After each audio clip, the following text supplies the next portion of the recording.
अस्सलामुअलैकुम नाज़रीन, स्वागत है आपका आसमास किचन में। तो आज हमारे किचन में बनने वाले हैं मटन तवा पसंद है। तो यहाँ पर हमने 1 किलो मटन लिया, बोनलेस मटन है। इसे अच्छी तरह धो लिया और इस तरह हमने लंबे लंबे पीसों में से काट लिया है। तो मटन को हम थोड़ा सा कुचल लेते हैं।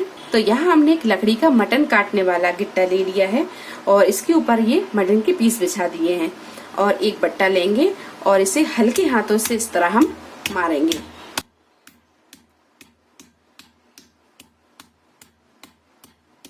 मटन जब दोनों साइड से अच्छी तरह कुट जाए, ये देखिए दोनों साइड से अच्छी तरह कुट गया है। अब इसे हम एक प्लेट पर रखते जाएंगे और इसी तरह हम सारे मटन के पीसों को बट्टे से कूट लेंगे। इस तरह हम सारे पीसों को बनाकर तैयार कर लेंगे। गोश्त को हमने अच्छी तरह कूट लिया है, ये देखिए। जब गोश्त अच्छी तरह कुट जाए तो इसमें मिलाएंगे हम मसाले। तो अब मसाले मिला लेते हैं। अब ये सारे पीसों को हम एक बड़े से बाउल में डाल देंगे। 1 टीस्पून डाल देंगे कच्चे पपीते का पेस्ट, 1 टेबलस्पून भरकर अदरक लहसुन का पेस्ट, 1 कप फ्राई की हुई प्याज लेंगे। इसकी रेसिपी आप मेरे चैनल पर देख सकते हैं। अगर आपके पास में फ्राई प्याज ना हो तो 3 मीडियम साइज की प्याज को लेकर फ्राई कर लें और उसे पीस लें और पीस कर फिर इसमें डाल लें। तो यहाँ पर ये प्याज फ्राई की हुई है तो हम यहाँ थोड़ा सा इसे हाथ से इस तरह क्रश करेंगे। प्याज जब अच्छी तरह क्रश हो जाए तब इसे डाल देंगे। 1 कप डालेंगे इसमें दही, 1 टीस्पून हल्दी पाउडर, हाफ टीस्पून कुटी हुई लाल मिर्च, 1 टीस्पून कश्मीरी लाल मिर्च डाल देंगे, 1 टेबलस्पून धनिया पाउडर। अगर आप थोड़ा सा तीखा पसंद करते हैं तो आप इसमें मिर्च थोड़ी सी और बढ़ा सकते हैं। 1 टीस्पून जीरा पाउडर, हाफ टीस्पून काली मिर्चों का पाउडर, 1 टीस्पून पिसा हुआ गरम मसाला, 1 टीस्पून नमक डाल देंगे।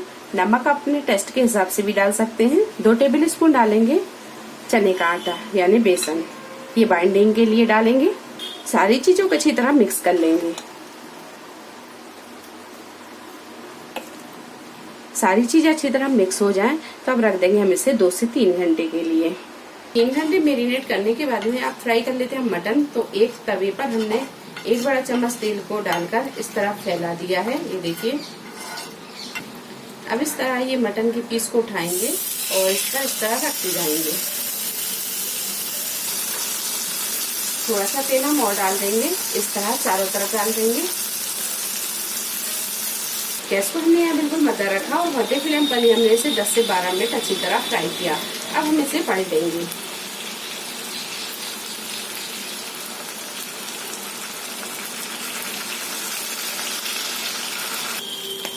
पसंदे यहाँ अच्छी तरह फ्राई हो गए हैं। अब इन्हें हम निकाल लेंगे।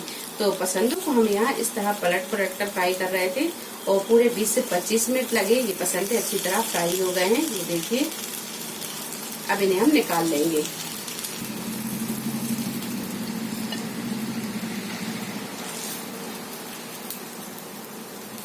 और इसी तरह बचे हुए पसंदों को भी हम फ्राई कर लेंगे।